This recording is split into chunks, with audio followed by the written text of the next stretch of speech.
Hello friends, मेरा आप सभी के बीच आने का एक मेन पर्पस ही है कि आपको पता है कि बिहार शिक्षक नियोजन की जो इस समय हालात हैं वो बिल्कुल इस तरीके से जैसे कि वो आईसीयू में एडमिट हो और किसी वक्त उसका दम टूट सकता है और किसी वक्त वो डेथ कर सकता है। इट मीन्स कभी बहाली आपकी रद्द भी हो सकती है या फिर ये कि आपकी बहाली कभी हो भी नहीं सकती, जिसके गुनाहगार कुछ अभ्यर्थी हैं और जिसकी वजह से आज 1 लाख अभ्यर्थी का जीवन दांव पे लगा हुआ है। और कहीं ना कहीं वो सभी अभ्यर्थी से प्रभावित हो रहे हैं जिन्होंने ना कभी सचिवालय देखा, ना कभी पटना हाई कोर्ट देखा, ना कभी राजनीति की, सिर्फ इस उम्मीद से पढ़ाई की, सीटेट एग्ज़ाम पास किया, बीटेट एग्ज़ाम पास किया कि बिहार में शिक्षक बनेंगे। और काफ़ी वर्षों से इसका इंतज़ार भी किया, कहीं ने 4 साल से किया, किसी ने 5 साल से किया, या किसी ने गत कुछ महीनों से भी किया। तो इन सब के जो एक जिम्मेदार है, जो आपस में कॉन्फ्लिक्ट चल रहा है, उसके बीच कहीं ना कहीं हम सभी दोषी हैं, जिसकी वजह से आज बहाली प्रक्रिया स्थगित हुई है और लाखों अभ्यर्थियों के उम्मीदों पर पानी फिरा हुआ है। दोस्तों, आपको पता होगा कि जो शिक्षक बहाली है काफ़ी लंबे समय के बाद आती है। अभ्यर्थियों की इससे उम्मीद होती है कि हम शिक्षक बन जाएंगे बिहार के अंदर, लेकिन कहीं ना कुछ ऐसे लोग हैं इस बहाली के पीछे जिनका मेगा काफ़ी कम होता है या फिर जिनको अपने भी भरोसा नहीं होता कि मेरी बहाली होगी नहीं होगी। वैसे लोग बहुत सारे मांग को लेकर सचिवालय से लेकर कोर्ट तक पहुंचते हैं कि हमको ये दे दो तो हमको वो दे दो, और यही लोग सबसे बड़े जिम्मेदार हैं शिक्षक बहाली स्थगित होने के लिए या फिर बहाली प्रक्रिया पूरी ना होने के लिए, क्योंकि इनमें से कई सारे अभ्यर्थी ऐसे हैं जिनका मेगा 50-55 के आसपास ही बनता है, चाहे वो डीएलएड के अभ्यर्थी हो या बीएड के हो। तो कहीं ना कहीं ये सारे अभ्यर्थी हम सभी के लिए एक तरीके से मुसीबत बन गए हैं और हमारी बहाली को समय समय प्रभावित करते ही रहते हैं, चाहे सचिवालय स्तर से हो या फिर कोर्ट स्तर से हो। दोस्तों, अब मैं कुछ सारे पॉइंट्स लेके जो आपको बताऊंगा और मैं उम्मीद करूंगा हम सभी को अब मिलकर इस बहाली को करवाना होगा। आपस में डीएलएड बीएड की जो लड़ाई है उसको बंद करना होगा, एक साथ आगे आना होगा और एक साथ आगे आके जो भी प्रयास सचिवालय स्तर से हो उसको करना होगा, जिससे कि बहाली प्रक्रिया पुनः शुरू हो सके। क्योंकि सरकार का भी जो इंटेंशन है, उसका मंशा बहाली करने की नहीं है और उसमें हम उनका बहुत बड़ा योगदान कर रहे हैं केस पे केस करके, जिससे कि सरकार इसको अप्रत्यक्ष तौर पे ही अपनी पीठ थपथपा रही है कि हमें नए शिक्षक की भर्ती नहीं करनी पड़ेगी और हम चुनावी माहौल में खूब प्रचार प्रसार करेंगे। मैंने बिहार में 1 लाख शिक्षकों की भर्ती की थी, लेकिन इसके जिम्मेदार अभ्यर्थी हैं जो कोर्ट खेल के बहाली को खुद स्थगित करवा लेते हैं। दोस्तों, यहाँ पे कुछ पॉइंट्स लिखे हैं, जैसे कि मैंने आपको कुछ दिन पहले एक वीडियो में बताया था कि कई सारे केसेस बहाली पे होने जा रहे हैं। मैंने आपको कुछ दिन पहले कहा था कि आप इसमें इंटरवेन बनिएगा ताकि बहाली पे स्टे ना हो, और बहुत से केस में आप इंटरवेन बने या नहीं बने, कई में बने भी हैं। तो ये सारी बातें यहाँ पे हम डिस्कशन करेंगे। दोस्तों, इस बीच 2 मेन केस इस बहाली पे बहुत ही मतलब प्रत्यक्ष तौर पे इसको इन्होंने प्रभावित कर दिया है। इसको स्थगित करने में इन 2 केस का बहुत बड़ा योगदान है, जिसमें सबसे पहला केस है December CTET will out shortly, Neeraj versus state of Bihar. दिसंबर सीटेट का केस का जहाँ तक मानना है, आप सभी अभ्यर्थी जानते हैं कि ये जो केस है, इस केस में कोई जान नहीं है, ये केस निराधार है, कोई तर्क नहीं है इनके पास कि किस ग्राउंड पे इन लोगों ने केस किया, क्या इनके पास तर्क है कि इनको शामिल किया जाए। जब हम लोगों ने इस संदर्भ में तहकीकात की, कई वकीलों से बातचीत की कि आखिर दिसंबर सीटेट का जो केस है इसमें ऐसा क्या ग्राउंड है जिससे कि इनको शामिल किया जाए, तो लगभग सभी वकीलों का यही कहना था कि ये केस निराधार है, कोई ग्राउंड नहीं बनता इनको शामिल करने का। और सबसे बड़ी इनकी पोल तो तब खुल गई जब इन्होंने केस की ड्राफ्टिंग में बहाली की डेट 8 जून को दिखा दी।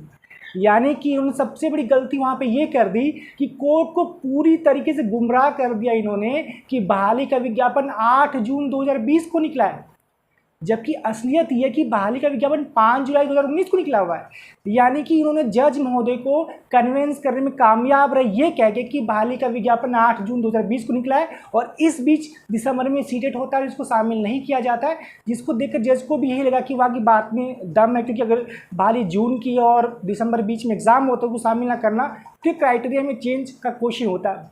लेकिन यहाँ पर पूरी तरीके से कोर्ट को गुमराह किया जाता है, जो कि काउंटर एफिडेविट देते ही केस ऑटोमेटिक ये खारिज हो जाएगा।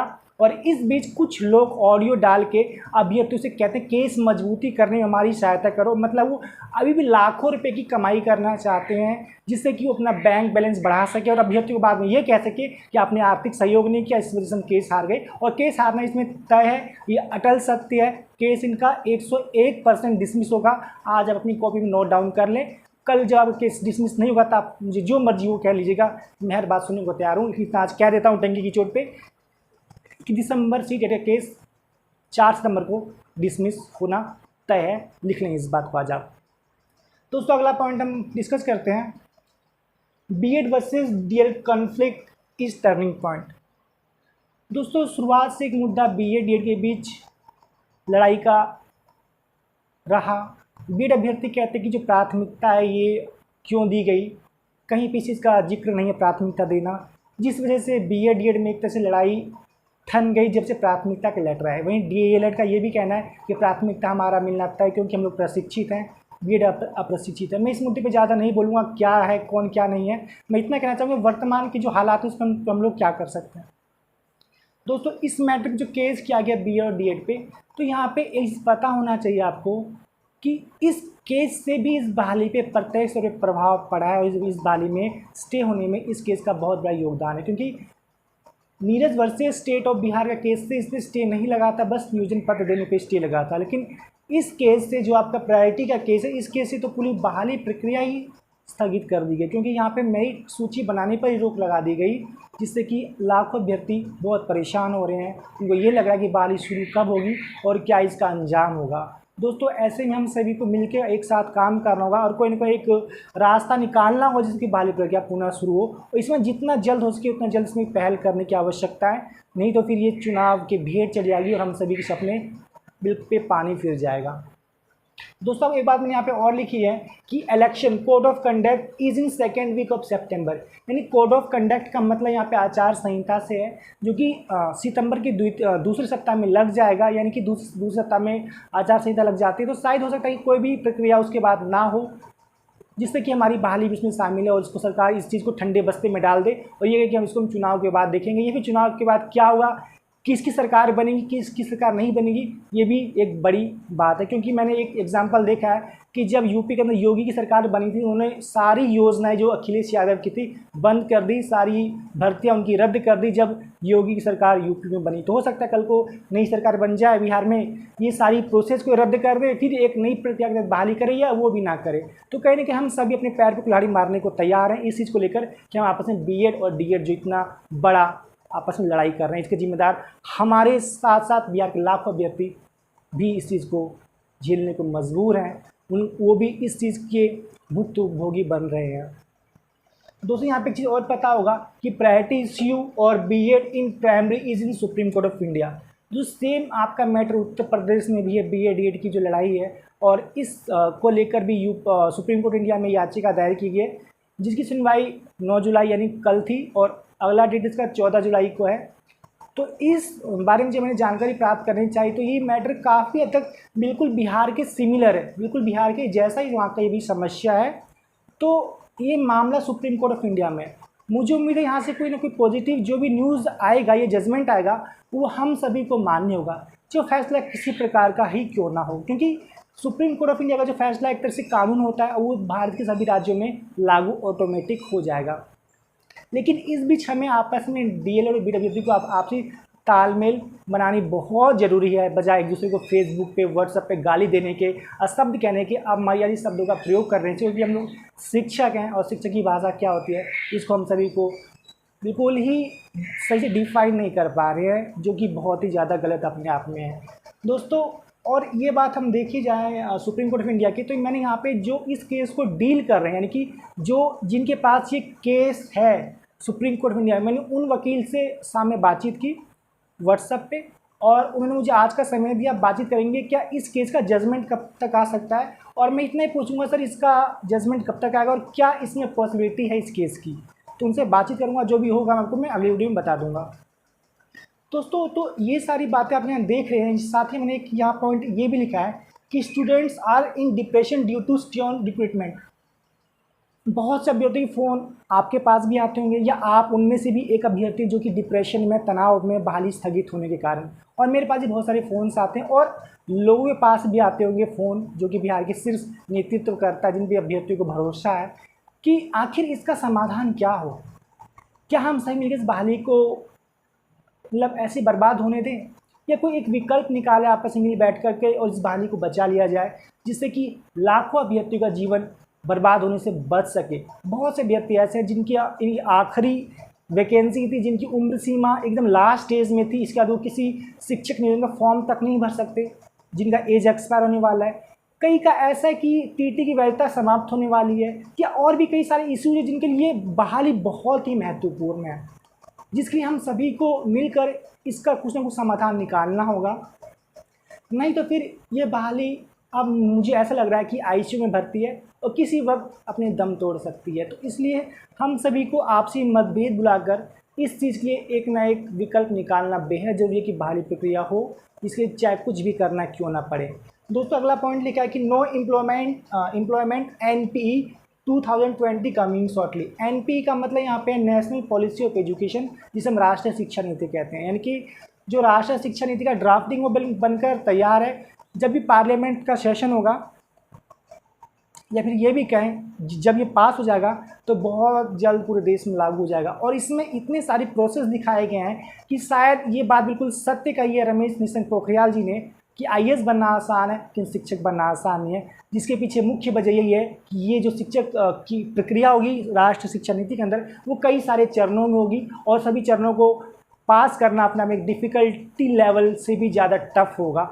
इस वजह से हम लोग नहीं चाहते कि हमारी भर्ती प्रक्रिया भी उस राष्ट्रीय शिक्षा नीति की भेंट चढ़ जाए और कहीं ना कहीं हम सभी के अरमानों पे पानी फिर जाए।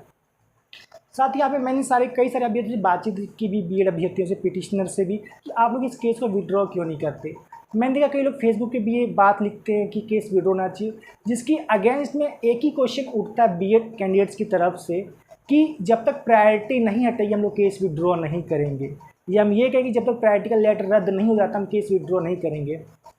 आपकी बात भी आपकी तरफ से सही है, आपका भी कहना है सही है कि आपने विड्रॉ तभी करेंगे जब आप प्रायोरिटी का लेटर रद्द हो। लेकिन मैं आपसे एक सवाल ये पूछना चाहता हूँ, आप जो कहते हैं कि आप सभी अभ्यर्थी सचिवालय में जाकर इस बात को कहिए कि लेटर को रद्द करिए प्रायोरिटी के और दोनों की मेगा सूची साथ साथ जारी कीजिए, तो मैं आप सभी से एक बात कह देना चाहता हूँ कि जब प्रायोरिटी दी गई थी 17 दिसंबर को, उसके बाद लगभग एक हफ्ते से लेकर 10 दिन तक 50 अभ्यर्थियों की एक टीम जिसकी नेतृत्व करता स्वयं राजेंद्र प्रसाद सिंह सर थे, और उनके साथ अभिषेक चौबे जी और तमाम अभ्यर्थी भी थे जिनको मैं नहीं जानता, सिम्पी कुमारी और भी कई सारी महिला अभ्यर्थी भी थी, जो लगातार सचिवालय को ये कहा कि ये जो प्रायोरिटी है इसको आपने गलत दिया है।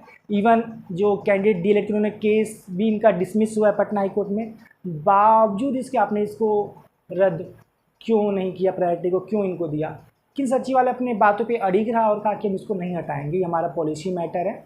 वाकई यही हुआ, उन्होंने प्रायोरिटी नहीं हटाई और इसके संदर्भ में एक स्पष्टीकरण का लेटर भी जारी कर दिया जजमेंट के आलोक में। तो अभी जो आप मुझसे या सभी से बात करें जब तक प्रायोरिटी का लेटर रद्द नहीं होगा, तो मैं आपकी बात से सहमत हूँ। मैं आपसे ये कहना चाहता हूँ, अगर हम सभी के ऐसा करने सरकार प्रायोरिटी लेटर हटा देती है, या भी जो पटना हाईकोर्ट का जजमेंट 3 जुलाई को पास हुआ है, मतलब स्टे ऑन लेटर ऑफ 17 दिसंबर 2019, उसको अगर स्टे करके मेगा सूची बनाई जाती तो हम लोग प्रयास करने को तैयार है। लेकिन इसकी क्या गारंटी कि सरकार इस बात को मान लेगी। मुझे इसमें ऐसा लगता है कि सरकार हमारी बात को नहीं मानेगी। हालांकि प्रयास करने में कुछ नहीं जाता, लेकिन हम इतना ही कहना चाहेंगे कि अगर यहाँ पे बीएड अभ्यर्थी अगर अपना दरिया दिल दिखाएं या फिर थोड़ा सा ये सोचें कि हमारी इस केस से लाखों अभ्यर्थी का जीवन बर्बाद हो रहा है, तो मे भी अगर इस केस को विड्रॉ करते हैं तो शायद लाखों अभ्यर्थी का जीवन बर्बाद होने से बच सकता है। अन्यथा अब वो चीज़ देखना बाकी रह गया जिसकी हमने कभी कल्पना तक ही नहीं की थी। यानी कि अब सभी अभ्यर्थी साथ वो सारी चीज़ें होंगी जो कि कहना ही चाहिए। मैंने कई अभ्यर्थी को सुना, कई अभ्यर्थी डिप्रेशन में, तनाव में, और कई अभ्यर्थी इस पीड़ा से गुजर रहे हैं कि उनको सामने बस एक ही बात आती नज़र कि I should commit suicide, that's last time, but I never support such activity which shows coward.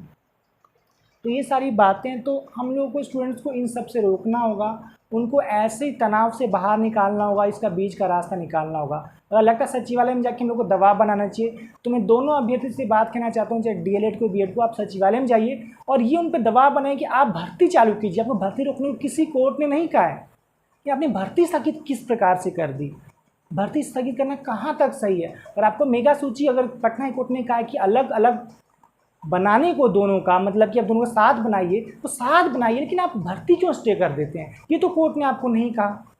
तो ये सारी बातें कहना होगा और हम सभी को मिल बैठ कर इस बात का एक कंक्लूजन निकालना होगा कि आखिर किस प्रकार इस भर्ती को शुरू किया जाए। अगर हमने 14 सितंबर से पहले ये भर्ती प्रक्रिया का नियोजन पत्र नहीं बटा, निसंदेह मैं इतना कहना चाहूँगा कि इस भर्ती को आप हमेशा हमेशा के लिए भूल जाइए। ये भर्ती शायद फिर दोबारा चालू ना हो पाए, क्योंकि आगे क्या होगा इसका अंदेशा किसी को भी नहीं है, यहाँ तक कि मुझे भी नहीं है।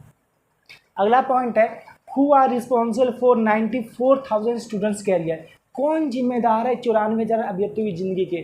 तो मैं इतना कहना चाहूँगा, कुछ अभ्यर्थी डीएलएड के, कुछ अभ्यर्थी बीएड के, दोनों सामूहिक रूप से इसके जिम्मेदार हैं। या फिर मैं ये भी कहूँ जिनका मेघांक काफ़ी कम बनता है वो लोग जिम्मेदार हैं, जिनको कि ये लगता है कि मेरी नौकरी नहीं होने वाली है, वही लोग इसके जिम्मेदार हैं। वही लोग तरह तरह के मांगे करते हैं, सचिवालय में, कोर्ट में, न जाने कहाँ करते हैं, जिससे कि उनकी नौकरी हो जाए। तो कहने के ऐसे लोगों से हमें बच के रहना है, ऐसे को हमें बाइकआउट करना है। और इनमें से कुछ लोग, कुछ चीज़ें मुझे सुनने में ये भी आ रही है, कुछ कैंडिडेट 2011 के अब कह रहे कि हमें वरीयता भी दी जाए, मतलब कि उनको वरीयता दी जाए बहाली के अंदर कि उन्होंने पहले टीईटी पास किया है। मतलब कुछ भी इलॉजिकल फैक्ट रख के अपने आप को सर्वश्रेष्ठ दिखाना चाहते हैं, जो कि गलत है। हालांकि इनमें कुछ लोग ऐसे भी शामिल हैं जो कि अच्छी अच्छी बातें करते हैं सोशल मीडिया पे, फेसबुक पे, व्हाट्सएप पे, लेकिन जब इनकी पिटीशन की लिस्ट आएगी उसमें उनका नाम खंगाला जाएगा कि वाकई इनका नाम इस लिस्ट में तो नहीं है।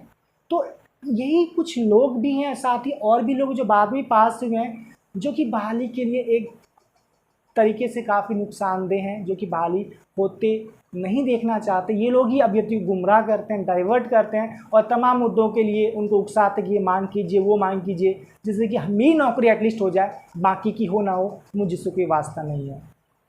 दोस्तों अगला पॉइंट यहाँ पे है, we all should make pressure on सचिवालय।